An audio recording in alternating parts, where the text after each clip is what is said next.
Ang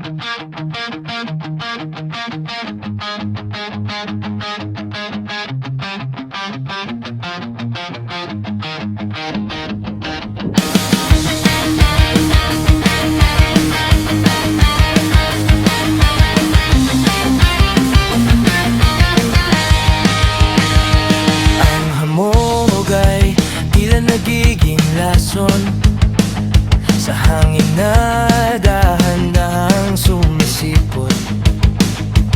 Ang mga dahong hindi gumagalaw, naghihintay sa dilim na tila kumakaway. May mga aninong nagsasayaw sa sementong sahig, na ang bawat yapak ay tila may banta. Hindi mo man makita ang mukha ng panganib, ngunit ramdam mo ang kaniyang malamig na hininga. Nagbabadang bagyong hindi nakikita sa pagitan ng katahimikan at ng pangamba. Ang langit ay nagbibihis ng kulay ng abo, nagbabantay sa bawat hakbang, sa bawat pagsuko.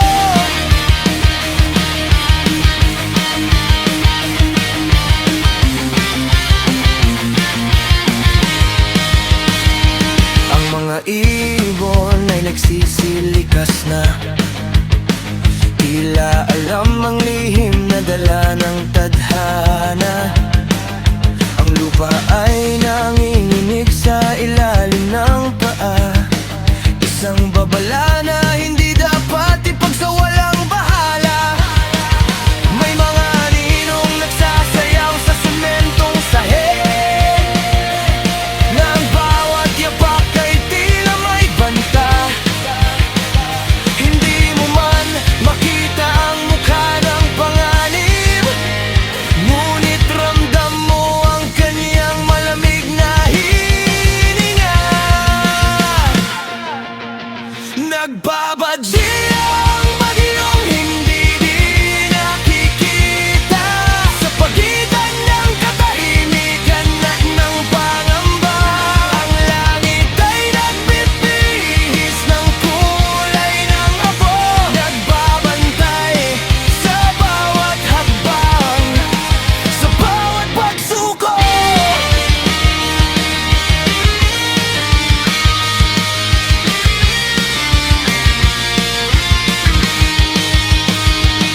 Ang kalupaan ay nababalot ng kadiliman, sa lakas ng hangin na may kasamang butil ng kasakiman ng mga taong nag-aapoy. Galit na galit at gustong sumiklab. Huwag kang kukurap, baka ikaw ay maligaw sa gitna ng mundong tila nawawalan ng ilaw. Dahil ang bukas ay hindi na sigurado sa ilalim ng ulap na tila duguho.